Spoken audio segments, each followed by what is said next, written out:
अब गाइस देखते हैं क्वेश्चन थर्ड क्या कह रहा है। कह रहा है a wheel makes 360 revolutions in 1 minute. मतलब जो एक व्हील है ना वो 360 बार ऐसे रेवोल्यूशन करता है इन 1 मिनट में। मतलब 360 बार ऐसे घूमता है, पहिया 360 बार घूमता है 1 मिनट में। फिर कह रहा है through how many radians does it turn in 1 second. मतलब कह रहा है बताओ 1 सेकंड में कितना घूमेगा।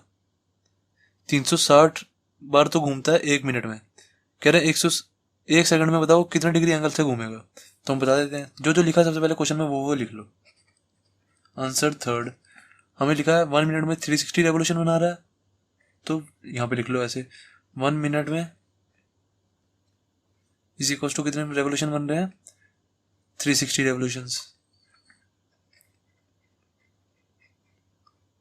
सही है। अब मुझे यहाँ पे 1 सेकंड की बात हो रही है, मैंने देखा मुझे 1 सेकंड की बात कर रहे हैं, तो मैं यहाँ पे 1 सेकंड का निकाल देता हूँ। 1 सेकंड में कितना रेवोल्यूशन कर रहा है निकाल देते हैं। 1 मिनट में कितने सेकंड होते हैं, 60 सेकंड होते हैं। तो इसको मैं ये भी लिख सकता हूँ 60 सेकंड्स में 360 रेवोल्यूशंस कर रहा है, 360 रेवोल्यूशंस। सही है। 60 सेकंड्स में 360 रेवोल्यूशन कर रहा है, तो 1 सेकंड में कितना करेगा।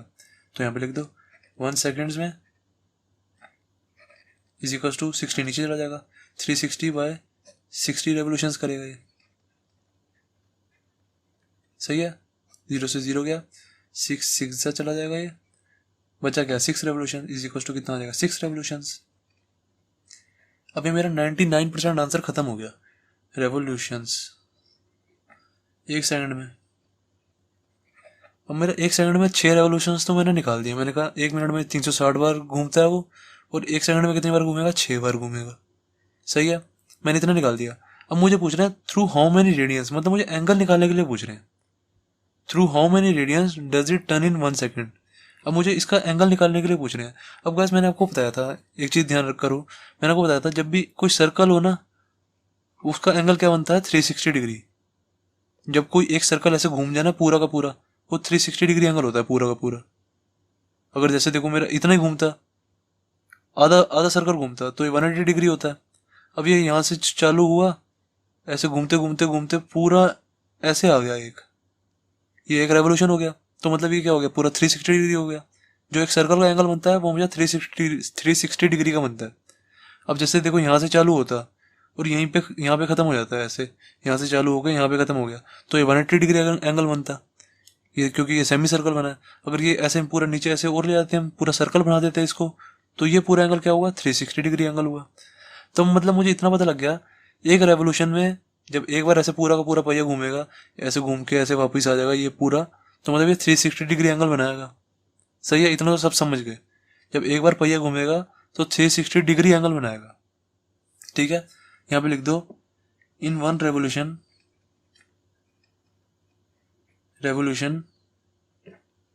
Wheel makes 360 degrees angle. सही है। अब मुझे गैस क्वेश्चन में कह रहे हैं कि रेडियंस में निकालना है, पर मुझे तो डिग्री में पता लगा।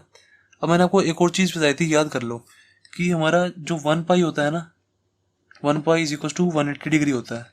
मैंने आपको बताई थी ये, चाहे आप यहाँ पे देख लो।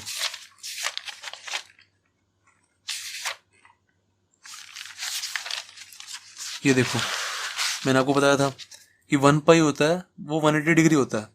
जब मैंने आपको बेसिक्स बताए थे सारे, 1 पाई हमेशा 180 डिग्री होता है, मैंने आपको बताया हुआ।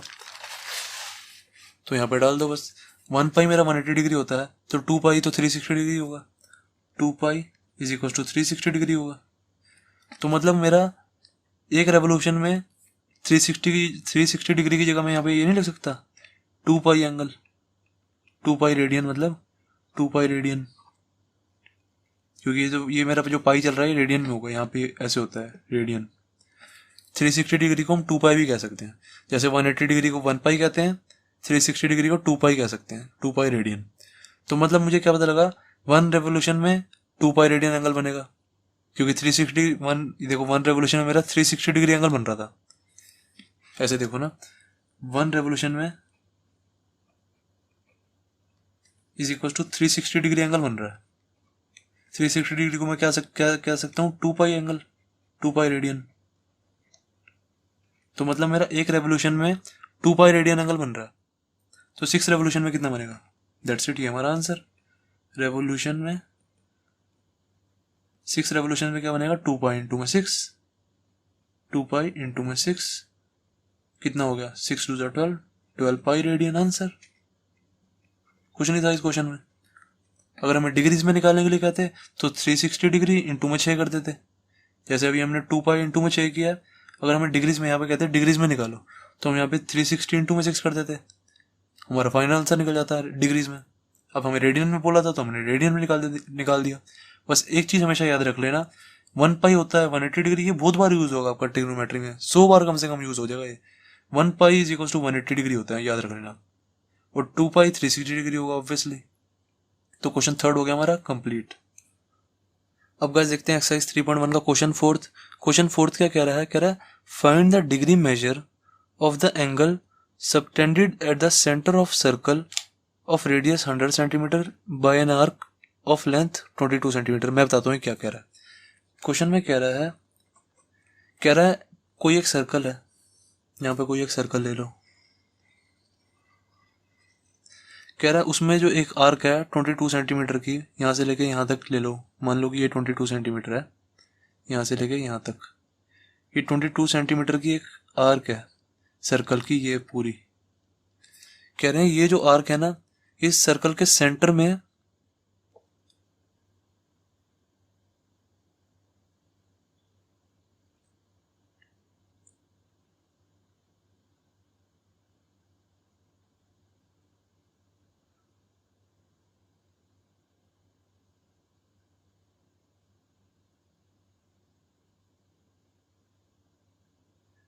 कितने डिग्रीज एंगल बनाती है ये बताओ। मतलब ये जो आर्क है ये यहाँ पे कितना डिग्रीज एंगल बना रही है, कितना डिग्री एंगल सबटेंड कर रही है, ये वाला एंगल निकालना है हमें।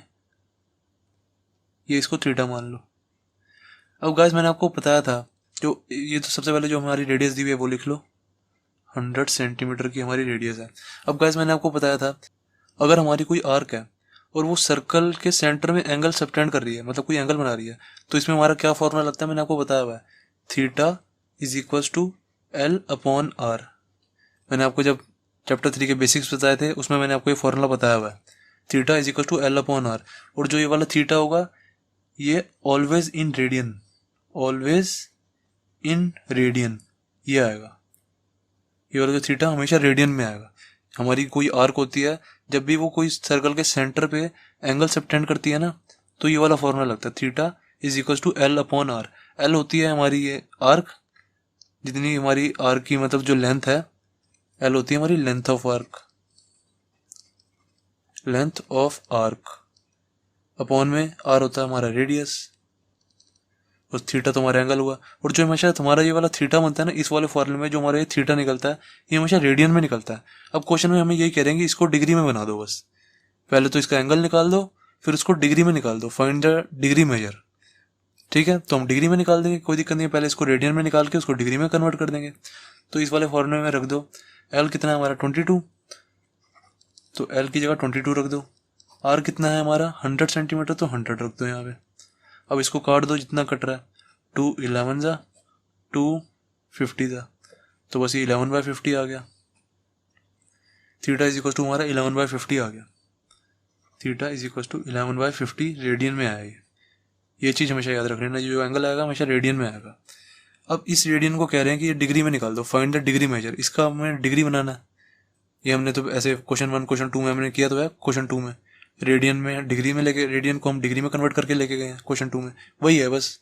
अब इसको 11/50 है हमारा, इसको डिग्री में कन्वर्ट करेंगे। जब डिग्री में कन्वर्ट करते हैं तो किससे मल्टीप्लाई करते हैं? 180 अपॉन में पाई से, मैंने बताया हुआ आपको। तो इसको कर दो 180 अपॉन में पाई से मल्टीप्लाई, तो ये आंसर जो आएगा हमारा डिग्रीज में आ जाएगा, डिग्रीज में। सही है। अब देखो 11/50 को मैंने 180/पाई से मल्टीप्लाई कर दिया। अब ये पाई की वैल्यू डाल दो, पाई की वैल्यू 22/7 होती है, इसकी जगह यहाँ पर डाल दो 11/50 इंटू में 180 अपॉन में 22, 7 ऊपर चला जाएगा। ठीक है, देन अब जो जो कट रहा है उसको काट दो पूरा, 0 से 0 गया, ये 11 से ये 2 पे चला जाएगा, 11 2 22 होता है। देन और कुछ तो नहीं कट रहा, मैंने देखा ये कट रहा है 2 9 सा, फिर देखा मैंने और कुछ तो नहीं कट रहा, बस नहीं कट रहा तो इसको ऐसे कैसे लिख दिया। कितना आ गया 7 9 सा 63 अपॉन में 5 डिग्रीज। अभी मेरा डिग्रीज में आंसर आ गया। और मैंने आपको बताया था डिग्री में मेरा कभी भी फ्रैक्शन में नहीं होना चाहिए। अगर ये ऐसे आता मेरा 63 डिग्री तो मैं इसको यहीं पे छोड़ देता। अभी मेरा फ्रैक्शन में आ रहा है तो इसको मैं कन्वर्ट करूंगा फिर मिनट्स में, फिर इसको कन्वर्ट करूंगा सेकंड्स में। अगर मिनट भी मेरा फ्रैक्शन में आएगा तो उसको फिर सेकंड में मेरे को कन्वर्ट करना पड़ेगा। मेरा फ्रैक्शन में नहीं होना चाहिए। अब ये डिग्री मेरी फ्रैक्शन में आ रही है तो इसका मैं क्या करूंगा, सबसे पहले इसको डिवाइड कर दो। 63 को 5 से डिवाइड किया, कितना आ जाएगा 5 12 सा 60 होता है, बचा कितना 3। तो जो मेरा क्वोशंट आया वो मेरी डिग्री आ जाएगी, क्योंकि यहाँ पे हमारा डिग्री चल रहा है। क्वोशंट कितना हमारा 12, तो आंसर में मेरा कितना आ गया 12 डिग्री। मैं क्या लिखूंगा, रिमाइंडर बाय डिवाइजर। ये मेरा डिवाइजर है, ये मेरा रिमाइंडर है, प्लस रिमाइंडर कितना है 3 अपॉन में divisor, plus remainder by divisor करते हैं ना, डिवाइजर कितना 5। ये मेरा डिग्रीज में ये आ गया। देन अब इसको मुझे मिनट में डालना पड़ेगा। जो मेरी फ्रैक्शन आई है ना ये वाली, इसको मुझे मिनट में डालना है। तो मुझे पता है 1 डिग्री में 60 मिनट्स होते हैं, 1 डिग्री में 60 मिनट्स होते हैं। तो 3/5 डिग्री में कितने मिनट होंगे, इसको 60 से मल्टीप्लाई कर दो बस। तो ये जो मेरा ये आया है, ये जो मेरा आंसर है किस में आया, ये हमारा मिनट्स में आ गया। सही है। तो 3/5 इंटू में 60 है, इसमें से जो जो कट रहा है उसको काट दो। मैंने देखा मेरा क्या कट रहा है इसमें 5 12 पे ये चला जाएगा। सही है, और कुछ तो नहीं कट रहा, और कुछ कट ही नहीं रहा। देन लिख देंगे इसको 12 डिग्री प्लस 12 3 जा 36, और ये क्या है मिनट्स में है तो इसको मिनट्स लिख दो बस यहाँ पे। बस ये हमारा आंसर। मिनट्स तो मेरा फ्रैक्शन में आया नहीं तो मुझे आगे सेकंड्स में कन्वर्ट करने की जरूरत ही नहीं है। अगर मेरा मिनट्स भी फ्रैक्शन में आता तो मैं फिर उसको सेकंड्स में कन्वर्ट करता। अभी मिनट्स तो मेरा डायरेक्ट आ गया, फ्रैक्शन में तो आया नहीं। फ्रैक्शन में नहीं आता तो बस मैं यहीं पे छोड़ देता हूँ। तो 12 डिग्री प्लस 36 मिनट्स मेरा आंसर।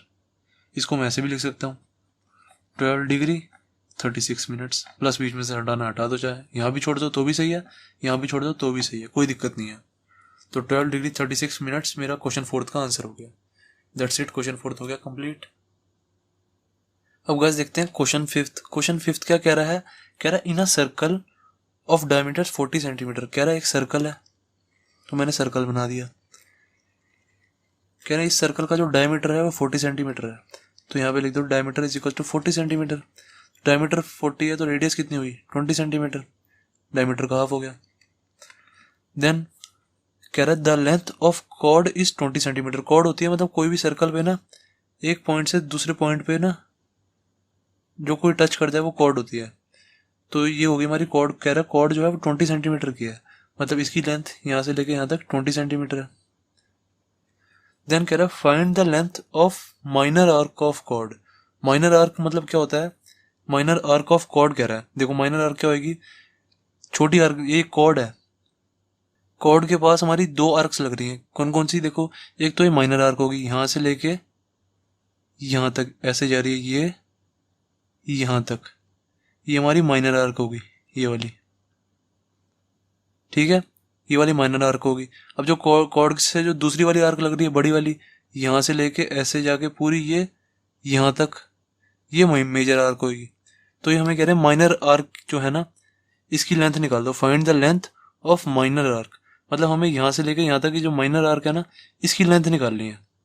ठीक है, ये हमारी क्वेश्चन मार्क है तो हमने कहा निकाल देते हैं। जब भी गाइस मुझे कॉर्ड दी होती है ना क्वेश्चन में, तो मैं अगर मुझे रेडियस और कॉर्ड दोनों दी होती है तो मैं जो रेडियस होती है ना उसको मैं हमेशा कॉर्ड से मिला देता हूँ। जैसे मुझे डायमीटर दिया हुआ क्वेश्चन में, डायमीटर दिया हुआ तो मतलब रेडियस दी हुई है ऑब्वियसली। जब भी मुझे रेडियस दी होती है ना तो मैं उसको ना हमेशा कॉर्ड से मिला देता हूँ। मेरा क्वेश्चन करने का तरीका मैं आपको बताता हूँ कि मैं क्वेश्चन कैसे सोचता हूँ, आप भी ऐसे ही सोचा करो। मैं भी कोई रट्टा नहीं मार के बैठा हूँ क्वेश्चन का, आपको भी ऐसे ही सोचना है। अब जैसे मैंने देखा मेरे को कॉर्ड दी हुई है तो इससे मैं रेडियस को मिला देता हूँ। रेडियस कितनी मेरी 20 सेंटीमीटर, इससे दोनों साइड बना दो। एक इस साइड रेडियस लग जाएगी, कितनी हो जाएगी, ये भी 20, और इससे यहाँ पे इस वाले पॉइंट पे भी रेडियस लग जाएगी, ये भी 20 आ गया, क्योंकि दोनों रेडियस तो सारी 20 सेंटीमीटर ही होंगी सर्कल की। देन फिर मैंने देखा अगर अब मैं इससे कॉर्ड ये वाली माइनर आर्क की लेंथ कैसे निकाल सकता हूँ, यहाँ से लेके ये वाली। मैंने सोचा ये वाली आर्क जो मेरी निकलती है ये इस वाले फॉर्मूले से निकल जाएगी। मैं भी आपके साथ साथ ही सोच रहा हूँ। देखो ये वाली जो मेरी आर्क है, मेरे को पता है ये वाली आर्क इस वाले फॉर्मूले से निकल जाएगी, theta is equal to L upon R. ये मेरा जो फॉर्मूला होता था, इसमें इससे मेरी ये वाली आर्क निकल जाएगी। ये एल एल जो है हमारे लेंथ ऑफ आर्क की तो है, लेंथ ऑफ आर्क अपॉन में ये रेडियस होगी। थीटा जो होता है ये वाला एंगल होता है थीटा। अब मैंने सोचा अगर मेरे को थीटा पता लग जाए और रेडियस पता लग जाए तो मेरी लेंथ ऑफ आर्क आ जाएगी। अगर मुझे थीटा पता लग गया और रेडियस पता लग गई, रेडियस तो मैंने कहा कि रेडियस तो चलो मेरे को पता है 20 सेंटीमीटर की है। अब मुझे किसी तरह थीटा पता लग जाए, थीटा पता लग गया ना, तो मेरी लेंथ ऑफ आर्क निकल जाएगी। अब मैंने सोचा, मैं फिगर में आया, मैंने देखा ये वाली लेंथ 20 सेंटीमीटर है यहाँ से लेके यहाँ तक, ये वाली यहाँ से लेके यहाँ तक भी 20 सेंटीमीटर है और ये भी 20 सेंटीमीटर है। तो अब ये देखो, इसको मान लो ए, इसको मान लो बी पॉइंट, इसको मान लो सी पॉइंट। अब मैंने ध्यान से देखा जो मेरा ट्रायंगल ए बी सी है ये इक्विलेटरल ट्रायंगल नहीं बन रहा, क्योंकि इसके तीनों साइड इक्वल है। तो यहाँ पे हम लिखेंगे from figure we can see triangle ABC is an equilateral triangle, क्योंकि हमें फिगर देखने से पता लग रहा है तीनों साइड ट्रायंगल की 20-20-20 है, तो ये इक्विलेटरल ट्रायंगल हुआ। तो मुझे पता है इक्विलेटरल ट्रायंगल के तीनों एंगल्स भी 60 डिग्री होते हैं। जैसे ये कोई मेरा इक्विलेटरल ट्रायंगल है ना, तो इसके तीनों एंगल्स हमेशा 60 डिग्री होते हैं। ये भी 60 डिग्री, ये भी 60 डिग्री और ये भी 60 डिग्री, हमें पता है ये। तो इससे मेरा ये वाला एंगल निकल गया थीटा, क्योंकि तीनों एंगल 60 डिग्री हैं ट्रायंगल में, तो ये वाला एंगल भी 60 डिग्री होगा। हैंस यहाँ पे लिखेंगे hence theta is equal to 60 degree. हमारा थीटा निकल गया, बस मेरा थीटा निकल गया और रेडियस मुझे पता है, यहाँ से लेंथ ऑफ आर्क निकाल लूंगा मैं। इस वाले फॉर्मूले में डाल दो। अब इस वाले फॉर्मूले में हमारा थीटा जो है उसको मैं कभी भी डिग्रीज में नहीं डाल सकता, क्योंकि मैंने आपको इस वाले फॉर्मूले की लिमिटेशन बताई थी। क्या बताई थी? जो हमारा ये थीटा होगा ना, ये ऑलवेज इन रेडियन होगा, ऑलवेज इन रेडियन। ये मैंने आपको इसकी लिमिटेशन बताई थी फॉर्मूले की। पर ये जो हमारा थीटा है अभी 60 डिग्री है, डिग्रीज में है। अब इसको डिग्रीज को मैं अगर रेडियन में कन्वर्ट कर देता हूँ तो मैं सीधा फॉर्मूले में डाल दूंगा। बस इस थीटा 60 डिग्री को रेडियन में कन्वर्ट कर दो। जैसे ये रेडियन में कन्वर्ट हो जाएगा तो इसको इस फॉर्मूले में मैं डाल सकता हूँ, कोई दिक्कत नहीं होगी। तो डाल दो, थीटा इक्वल टू 60 डिग्री है, इसको मैं रेडियन में कन्वर्ट कैसे करूँगा? पाई बाय 180 से मल्टीप्लाई कर दूंगा। 60 डिग्री को पाई बाय 180 से मल्टीप्लाई कर दूंगा तो ये रेडियन में आ गया। सही है। तो अब ये देख लो क्या बन जाएगा, ये 0 से जो कटेगा उसको काट दो। 0 से 0 गया, देन 6 3 आ गया, तो कितना आ जाएगा? ये pi by 3 radian is equal to कितना आ गया? Pi by 3। तो थीटा कितना आ गया मेरा? ये थीटा है, theta is equal to pi by 3 आ गया। अब ये पाई बाय 3 जो आया मेरा रेडियन में आया, तो अब मैं इस वाले एंगल को मैं इस वाले फॉर्मूले में डाल सकता हूँ। देन अब इस वाले फॉर्मूले में पुट कर दो, आंसर खत्म हो जाएगा हमारा। थीटा की जगह पाई बाय 3 डाल दो, थीटा की जगह पाई बाय 3 डाल दिया मैंने। देन एल की जगह क्या डाल दो? एल तो मुझे निकालना है, तो एल की जगह एल ही रहने दो। और आर की जगह क्या है? आर हमारा 20 सेंटीमीटर, तो 20 सेंटीमीटर यहाँ पे डाल दो। That's it. उसके बाद कर दो क्रॉस मल्टीप्लाई कर दो, 20 को ऊपर ले जाओ, कितना आ जाएगा? 20 पाई अपॉन में 3 इज इक्वल टू एल आ जाएगा हमारा ये। सही है, दैट्स इट। ये हमारा आंसर हो गया। लेंथ ऑफ आर्क आ गई हमारी 20 पाई अपॉन 3। क्वेश्चन 5th भी हो गया हमारा कंप्लीट।